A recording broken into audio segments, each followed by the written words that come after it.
todas. ¿Estamos todos en la mesa? ¿Sí? Muchas gracias por acompañarnos el día de hoy. Quisiéramos compartir con ustedes una preocupación y una estrategia que estamos desarrollando en respuesta a esta preocupación. Perdón, ¿se podría presentar? Gracias. Claro. Manuel Hernández, abogado del Instituto de Justicia Procesal Penal. ¿Sí?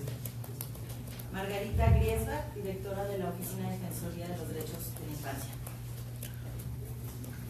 Marco Antonio Sánchez, padre del niño Antonio Sánchez Flores. Buenos días, Luis González Plasencia, del Centro para el Desarrollo de la Justicia Internacional. José Antonio Guevara, de la Comisión Mexicana de Defensa y Promoción de los Derechos Humanos. Marilena Hernández Lara, de la Red por los Derechos de la Infancia en México.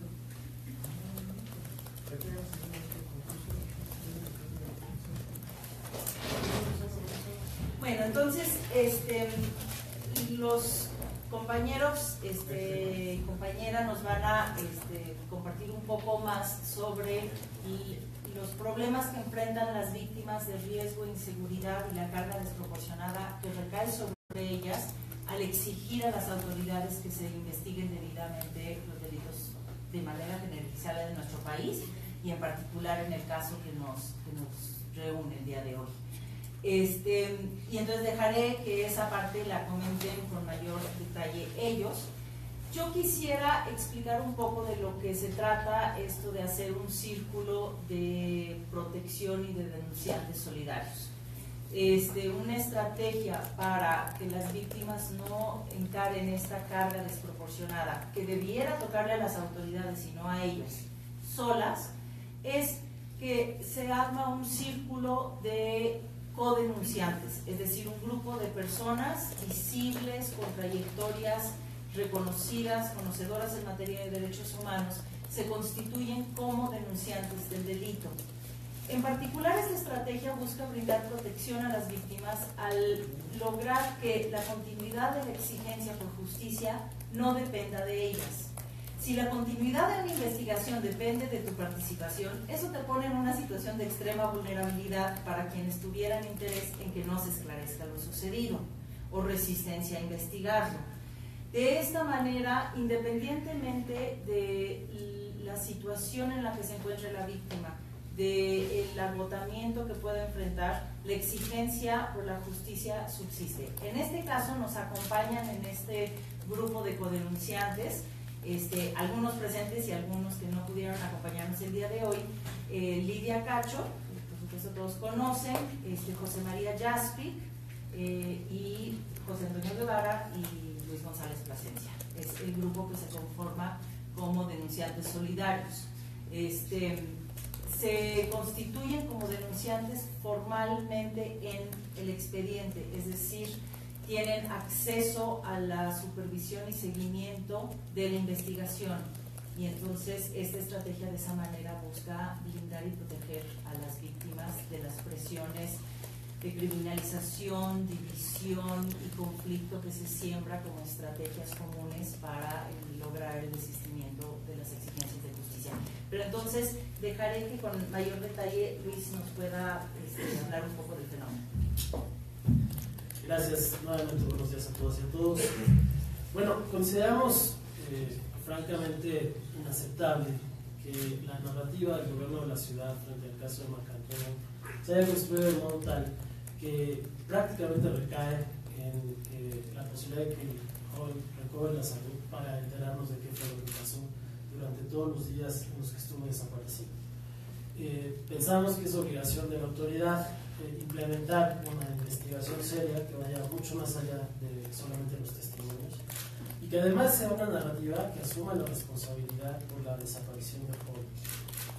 Tenemos un acuerdo en que, si bien es cierto, quien tendrá que determinar si ocurrió o no una desaparición forzada es una autoridad que esté legitimada para ello, tenemos absoluta certeza de que se dan los elementos para que la investigación del caso se hubiese iniciado por desaparición forzada. Porque se concurren en este evento el hecho de que el joven fue detenido por agentes de la policía y que de su paradero no se supo sino hasta mucho tiempo después. Además de que la custodia de la integridad del joven es responsabilidad de la policía, con independencia de que ellos lo hayan dejado en libertad. Entonces pensamos que es muy importante hacer este reclamo, porque si no el asunto queda como si fuese responsabilidad del joven Marco Antonio, y se obvia todo el contexto histórico que, como ustedes saben, existe en esta ciudad de persecución y de criminalización de los jóvenes. Este no es el único caso. De verdad nos congratulamos de que Marco Antonio haya aparecido, pero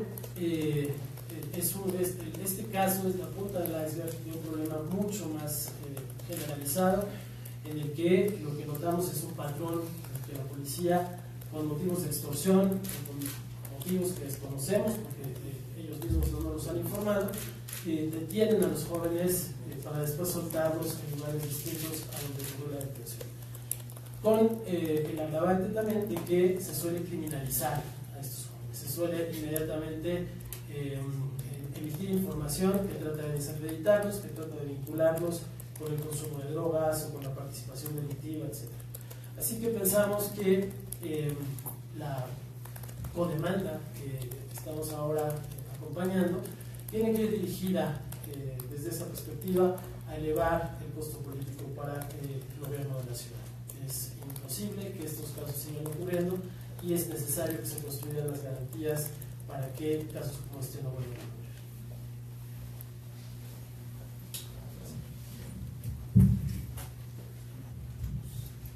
Buenas tardes. Desde la RAIM estamos preocupados especialmente por dos situaciones. La primera ha sido el manejo poco cuidadoso que se ha hecho de las imágenes que contribuyen y filtraciones que contribuyen a la radicalización de Marco Antonio y que también no ayudan tampoco para el acceso a la justicia y que en gran medida también buscan imputar o criminalizar y desacreditar la situación ante Marco Antonio. El segundo tema es el tema de la criminalización y una violación sistemática al derecho a la seguridad jurídica y debido proceso contenido en la Ley General de Derechos de Niños, Niñas y Adolescentes.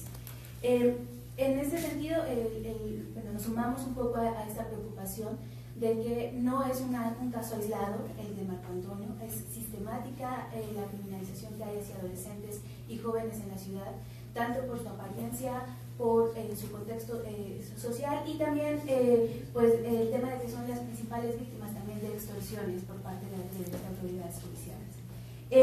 En este sentido, hacer énfasis que no corresponde a los policías, ¿no?, detener por apariencia ni enseñar normas morales a los jóvenes y a los adolescentes, sino solamente hacer detenciones cuando se presume, lo cual esa es la principal violación sistemática, ¿no?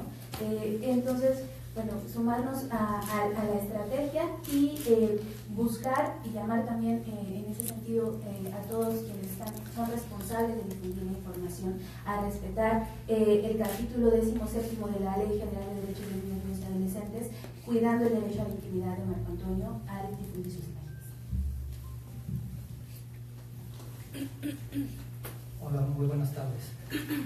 Además de la evidente, negligente y poco transparente investigación en el caso de Marco Antonio, este caso refleja un problema estructural por parte de las autoridades capitalinas, en particular la policía, en materia de detenciones. Pareciera que no tienen una preparación adecuada, una planeación adecuada sobre cómo, cuándo y a quién y por qué se puede detener a las personas. Se sobreutiliza de manera irresponsable la figura de la flagrancia, pareciera la fórmula mágica para detener a cualquier persona es la flagrancia, lo cual nos lleva a un segundo problema, que no existen controles a la detención. El Poder Judicial actúa tarde para poder realizar las detenciones, no existen controles de la detención de personas a nivel interno de las policías que sean accesibles para las personas familiares o para las mismas personas detenidas, no existen controles ciudadanos, participación de ciudadanos en la vigilancia de cómo se comportan las policías y las investigaciones ministeriales no son inmediatas, no son adecuadas y no son efectivas. Tampoco existen controles durante la detención. Los policías pareciera que no saben cómo detener, pareciera que no saben que están obligados a respetar el derecho de toda persona a no ser víctima de tortura o tratos crueles, inhumanos o degradantes.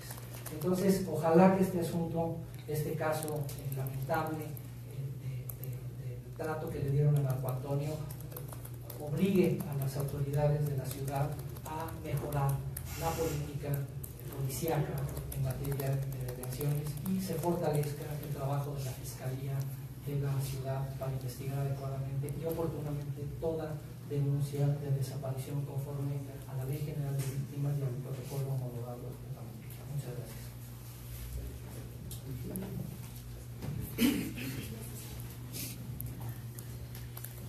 Antes de pasarle el micrófono al señor Marco Antonio, quisiera entonces nada más concluir con 3 ideas muy concretas. Parte del problema es la normalización de la detención arbitraria, al grado que las propias autoridades abierta y yo diría incluso descaradamente la utilizan como defensa. No fue desaparición forzada, fue una detención arbitraria, a lo cual llaman violación de protocolos, pero lo que constituye es una detención arbitraria que se relaciona con lo que comenta José. Diría que el problema tiene que ver con la criminalización y el desprestigio de la víctima como una estrategia sistemática para justificar y disminuir la responsabilidad de las autoridades. Pareciera que cuando se comete un delito por agentes del Estado, lo que se enjuicia y se investiga es el comportamiento de la persona que fue agraviada y no el delito. En forma alguna el comportamiento de la persona disminuye la responsabilidad de las autoridades, al contrario, si fuera el caso que una persona tuviera algún problema particular, eso incrementa el grado de obligación que enfrenta la autoridad para brindarle protección. Y un tercer punto como conclusión es la desproporcionada carga de la víctima para que una investigación continúe. El llamado impulso procesal, es decir, yo investigo si tú me traes las pruebas, la evidencia, si me exiges, si me presionas, es totalmente contrario a lo que debiera ser la obligación de la autoridad y máxime en un delito de esta naturaleza que es de tal trascendencia e importancia para la sociedad, como se hace evidente con la reacción que ha tenido este caso. Como sociedad estamos clamando por el esclarecimiento de este tipo de delitos que son comunes, generalizados, y debiera ser la autoridad la primera interesada en investigarlo y no tuviera que depender de la carga que lleva la víctima para impulsarlo. Entonces, como 3 puntitos, y pues si nos comparte algunas palabras. Buenos días, así que discúlpenme, pero que no haya estado la mamá del niño, dado que hoy fue otro estudio que se le hizo en la resonancia y en el cual tuvo que estar, después tuvo que acompañarla, pero su deseo era estar aquí porque no estar eliminada también. Más que nada el abandono en que nos dejaron las autoridades, porque realmente no ha habido una atención adecuada para la salud del niño. A partir de que, usted ya más o menos, para no ser repetitivo, a partir de que se recuperó en el Estado de México, a ella la subieron a otro carro porque ella venía con derechos humanos. Por lo regular siempre iba conmigo, ahí la dividieron y la subieron a otro carro. Y entonces ya después nos hace una mención que había aparecido en el Choro Campo, pero no nos dejaron platicar o comentar de que era ilógico que una noche anterior estaba en la plaza, en el centro de Tlalnepantla y aparece a más de 40 kilómetros de él. O sea, es ilógico que haya caminado tanto tiempo, ¿no? Y en las condiciones que estaba, nadie le podía haber echado un viaje o un ride, ¿no? Entonces, esa es la primera. La segunda es que ella ya no nos tuvieron vuelta y vuelta, a mí me perdieron. Ya después nos enteramos por los familiares que andaban allá que la entrega o lo que iba a suceder por la presentación del niño iba a ser en el Rodeo Santa Fe, ahí hay una zona de la policía. Entonces ya vimos cómo pudimos llegar, pero al momento su mamá estaba en la camioneta con integrantes de la Fiscalía de Antisecuestros. Yo sí tuve la oportunidad porque llegué por propios medios, que hacemos, ¿sí? Y tuve la oportunidad de llegar a donde, de entrar a donde él iba a llegar. Ahí hubo como una desvinculación realmente de la mamá con mi niño, porque no hubo la manera de que nos hubiera visto a los dos juntos, ¿no? Yo todavía estaba ya en el Rodeo Santa Fe y ella ya la tenían aquí en la Fiscalía. O sea, es algo ilógico que cuando una madre siente el sentimiento de su hijo, casi como que la cooptaron, ¿no? Le hicieron a un lado. Y el traslado pues ya fue muy tarde. Ustedes saben cómo estuvo la situación de la mañana, los climas y todo eso. No nos proporcionaron nada. Él nomás llegó a dar cuenta que, la verdad, así como decimos vulgarmente, nomás llegaron. Sí, nos iban acompañando, pero nomás nos aventaron allá al Hospital Navarro, porque de ahí no nos atendieron, que porque ellos no tenían la posibilidad de atendernos, puesto que ellos tenían que realizar unos estudios, ¿no? Entonces de ahí nomás le hicieron una valoración que ya circuló por los medios, y de ahí pues, lo despertamos con todo y como estaba, porque había que llevarlo al pediátrico, que se cumpliera esa la necesidad de que ahí realizaran los estudios. Ahora sí que iba a estar mi hijo como pelotita, de hospital en hospital. Porque terminando ahí los estudios, porque ahorita que se venció el último estudio, a la mejor así nos lo mandan pelotita ya. Pero como mencionaba ese rato platicando con su mamá, nosotros no solicitamos ese hospital, eran otras condiciones, dado que la salud de mi hijo pues, está en riesgo. Porque ahorita viene muy alterado, cualquier cosa de tumulto o algo se altera, ¿no? Y luego ahí en el pediátrico, donde lo internan en una cama primero, porque les platico, él llegó bien ahí, se dejó sacar las muestras de sangre, operó y todo. Pero ya al momento, porque estaba en una parte, se puede decir, no tan aislada, pero sí solo. Ya cuando lo metes, donde están todos los demás niños, que es un lloradero y otros que van mal de sus facultades, muchos gritos, pues lo alteró. Entonces vemos que realmente está muy mal. Entonces ahorita es lo que dice su mamá, nosotros no solicitamos aquí, ¿no? Tal es así la benevolencia del director de ahí que nos perdonó el internamiento ahí, y la relación o el apoyo del personal de ahí que nos ve por la situación que pasamos. Y en lo inmediato, yo he hablado con la trabajadora social y las enfermeras, en lo inmediato no lo atendieron. Si no, yo creo, pensamos que las autoridades era su obligación, y más bien no pienso, es su obligación canalizar todo eso para que al momento que lleguemos se les hubiera atendido como debería de ser, puesto que era una situación que ellos crearon. Nosotros no en ningún momento solicitamos que detuvieran a mi hijo, que lo desaparecieran. Entonces es obligación de ellos responder a esta necesidad, tanto de su mamá como mía, de que necesitamos que nos lo entreguen, pues como les decía yo, pues ya no se lo llevaron, pues ya no nos lo tienen que entregar. Entonces, ya son muchos días ahorita que se hubiera agilizado, ¿no? A mí me ha tocado hacer trámites sobre esto y donde he ido, pues les digo, es la fortuna que nos han atendido bien, ¿no? Y aquí ahora sí que nomás siéntanse, que por ejemplo me tocó hacer el último estudio, y me tocó ir al CEMEJO, se imagina lo que se siente ir al CEMEJO y pues en la torre, ¿no? Pues ahí, pero nos dieron una atención tan buena que los médicos o los químicos de inmediato hicieron el estudio, ¿no? Y yo estoy agradecido con esos doctores, porque dicen, este estudio va a tardar tanto tiempo, pero deje ver, ahorita se lo hacemos de inmediato. Tan atento que dice, váyase y yo le voy a marcar. Ya me marcó, señor, véngase mañana a las tardes, ya está su estudio.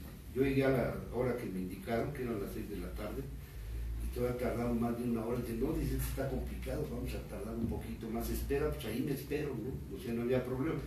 Pero, o sea, imagínense, cuando yo ahí digo, entro al CEMEJO y pues, le tiemblan a uno todo, ¿no? Se simbra a uno de lo inmediato y híjole. Que si hubiera pasado eso de que lo tuviera ido a recoger allá, digo, al menos ahorita lo más importante es que ya apareció, pero lo otro es su salud. Y en eso sí hacemos un reclamo a la autoridad, en lugar de estarnos diciendo que que si fue el otro, que si ando en otro lado, o sea, transversal toda la cuestión que sucedió, que su obligación era luego investigar, no había otra cosa más que investigar sus famosas cámaras, que de inmediato su mamá la llevaron a ver las cámaras de allá de Azcapotzalco, no funcionaban. No tenemos la razón cómo sacan el video donde él está tirado de lejos, ese me hace que fue montado, y de las otras cámaras que nos habían dicho que donde lo habían bajado ya de la patrulla, tampoco era borroso, nunca apareció. Le dijeron a ella en ese momento que iban a hacer un rastreo cuadro por cuadro donde estaban las cámaras, nunca se hizo, nada más al momento no se hizo eso, se quedó que se iba a presentar, pero ya se lanzó la bolita, como eso gracias a ustedes por su rapidez en que se movió este caso,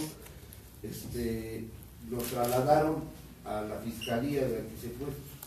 Haga de cuenta que nosotros estamos así viendo ya unos asuntos, metimos un documento ante un amparo ante la Procuraduría Federal, y de ahí ya después, como ya estábamos tocando puertas, que hasta fuimos a ver a las madres de los desaparecidos, de ahí también nos asesoraron que fuéramos a Vallarta porque habían tenido un encuentro ahí en Gobernación, los trasladamos, así que andamos así, y de la noche a la mañana nos hablan ya, y si el puesto se va a acercar, vayan para allá mañana, a mediodía va a ser la presentación y todo.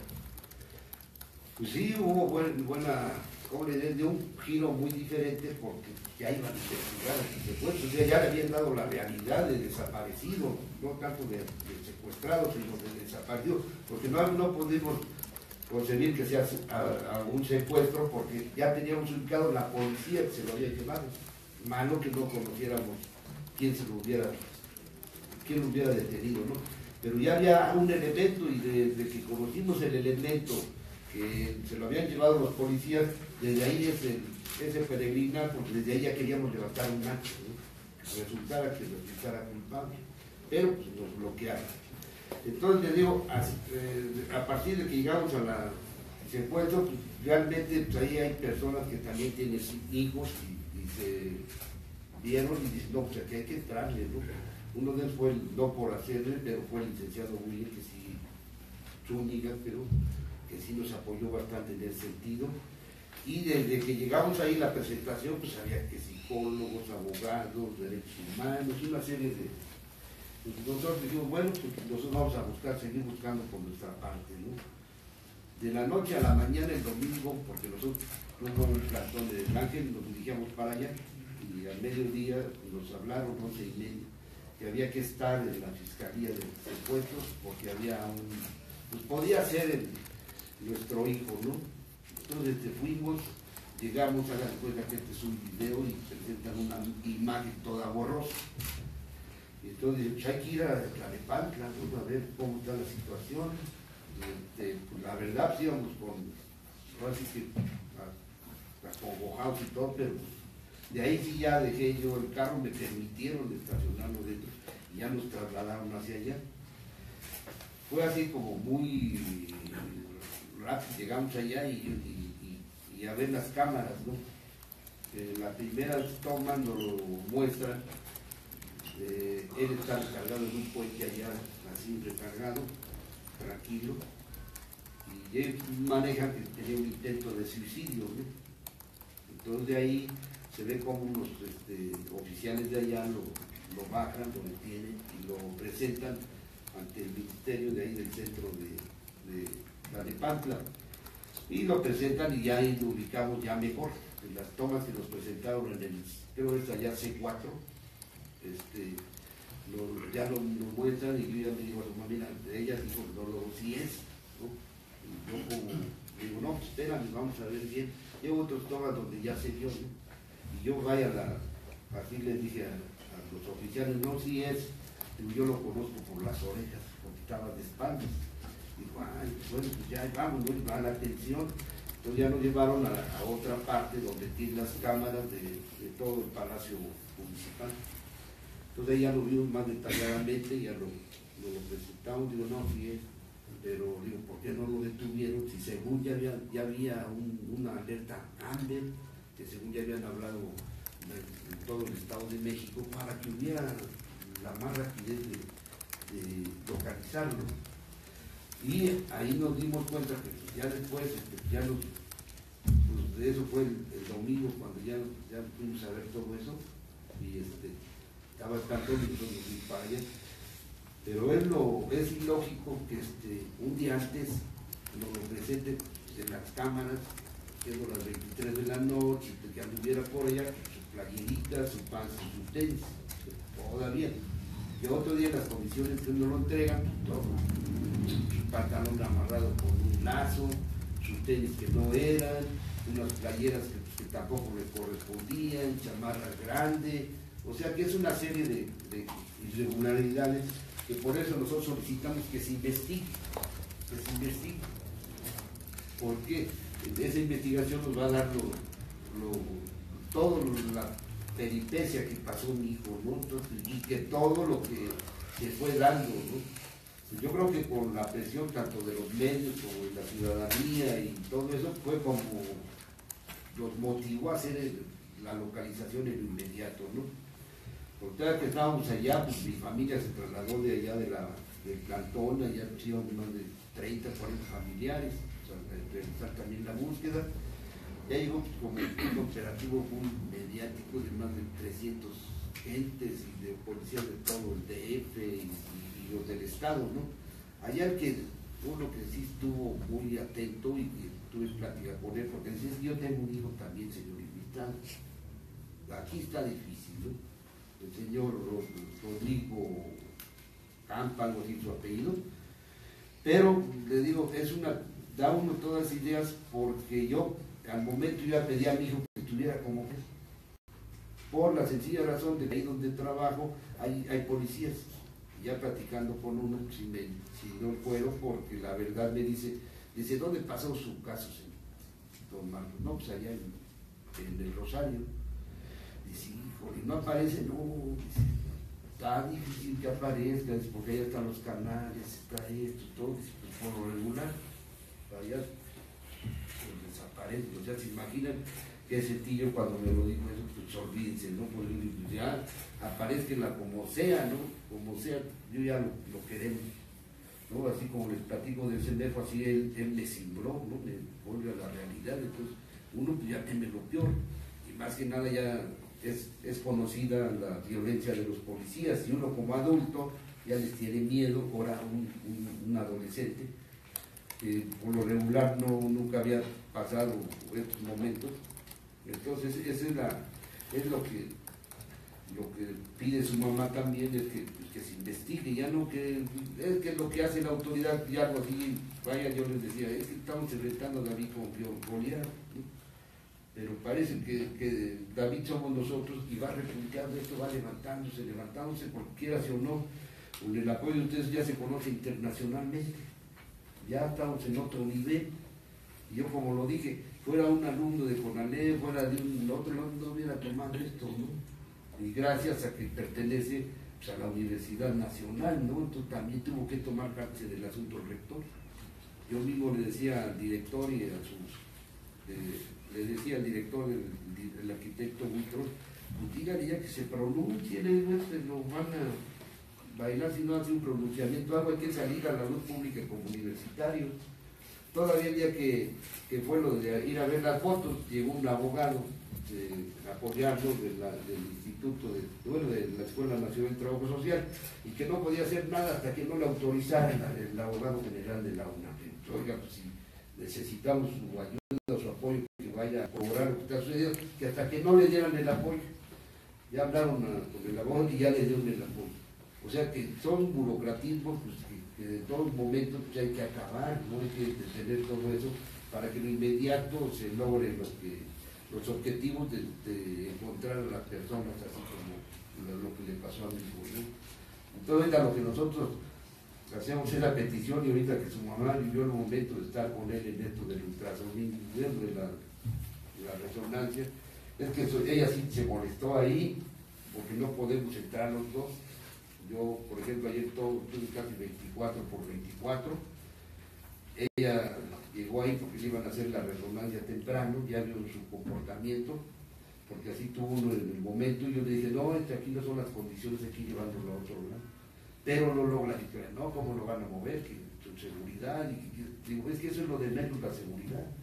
Nosotros lo que nos interesa es la salud y buscar un lugar adecuado, y donde sea, así como uno ha cubrido ciertos gastos, pues los podemos cubrir, porque realmente, si no se cumple aquí, pues uno tiene que buscar los recursos necesarios para sacarlo de ahí, y que se vaya a una, si no hay una institución mejor, donde se pueda estar en tranquilo, que le den la atención adecuada. Ahí ya han hecho todos los estudios, yo no digo que no, pero él tiene que tener otro lugar donde sí se esté tranquilo, esté en las mejores condiciones, y que pues, lo podamos ver, ¿no? Y que los mismos familiares ya están, ¿cuándo lo vemos?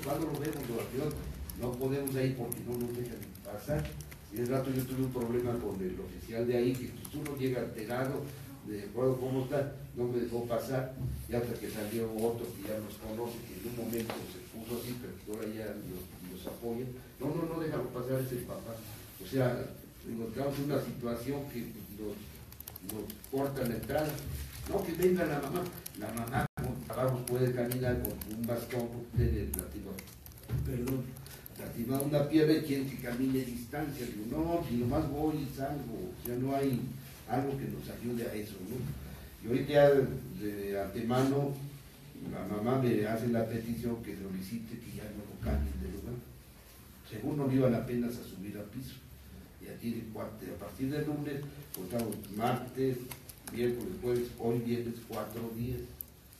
Yo decía, yo no le podía decir a ustedes nada de la salud, porque yo digo, bueno, pues hay que estar consciente, mínimo 72 horas, se aguanta las 72 horas así como van.